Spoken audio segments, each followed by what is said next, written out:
கிருஷ்ணகிரியில் நடைபெற்ற நாம் தமிழர் கட்சியின் பிரச்சார கூட்ட மேடையில் வேட்பாளர் வித்யாராணி வீரப்பனை அறிமுகம் செய்து வைத்த சீமான் வாக்களிப்பது குறித்து பாடல் ஒன்றை ரசித்து பாடத் தொடங்கினார்.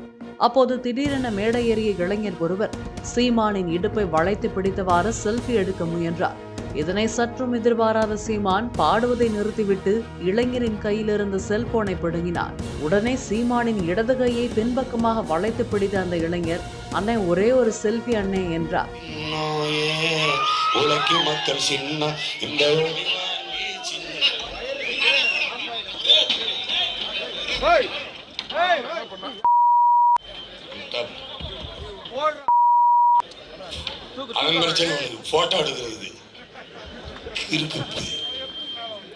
கடுப்பான சீமான் செல்போனை தூக்கி வீசிவிட்டு அந்த இளைஞரை கடிந்து கொண்டார்.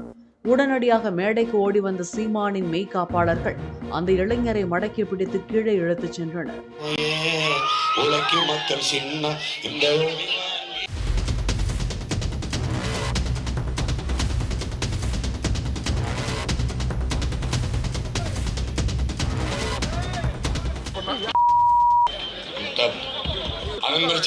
போட்டோ எடுக்கிறது இருக்கு.